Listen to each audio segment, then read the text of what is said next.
Kadapa Renigunta green field హైవేకు కష్టాల చెరవేయడం లేదు. అటవీ శాఖ నుంచి సకాలంలో అనుమతులు రాకపోవడంతో 2 ఏళ్లుగా పనులు ముందుకు సాగట్లేదు.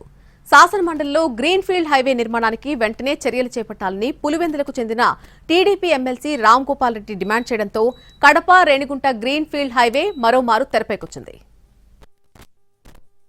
దేవుని తొలి గడప కడప నుంచి 4 లేన్ల గ్రీన్ ఫీల్డ్ హైవేని రేణిగుంట వరకు నిర్మించడానికి 2 ఏళ్ల క్రితం టెండర్లు నిర్వహించారు. 2.5 కోట్లతో ఈ పనులు చేపట్టడానికి అప్పటి ప్రభుత్వం టెండర్లు పిలిచింది. అయితే అటవీ శాఖ అనుమతులు లేకపోవడంతో గ్రీన్ ఫీల్డ్ హైవే పనులు మొదలు కాలేదు. కూటమి ప్రభుత్వం అధికారంలోకి రాగానే గ్రీన్ ఫీల్డ్ హైవే నిర్మాణానికి పనులు మొదలయ్యాయి.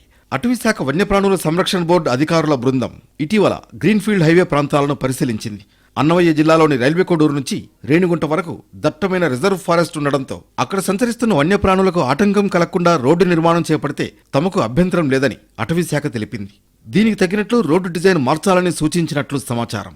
కడప రేణిగుంట గ్రీన్ఫీల్డ్ హైవే పనులను చేపట్టడానికి టెండర్లు నిర్వహించి 2 సంవత్సరాలు అవుతున్నా ఇంతవరకు పనులు మొదలు కాలేదని శాసనమండలిలో ఎమ్మెల్సీ రామ్ గోపాల్ రెడ్డి ప్రస్తావించారు. వెంటనే గ్రీన్ఫీల్డ్ హైవే పనులు ప్రారంభించాలని ఎమ్మెల్సీ రామ్ గోపాల్ రెడ్డి శాసనమండలిలో డిమాండ్ చేశారు.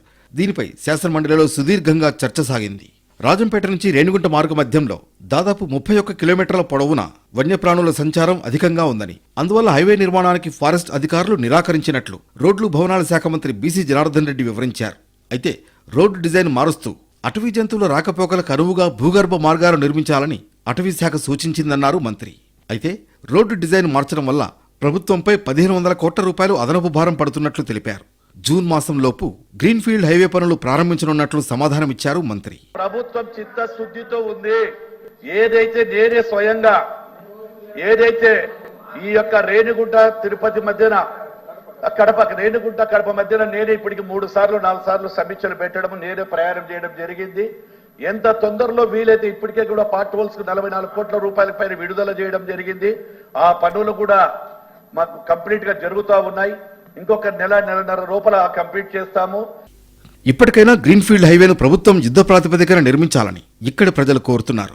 ఈ నిర్మాణం పూర్తయితే మరింతగా కనెక్టివిటీ పెరుగుతుందంటున్నారు.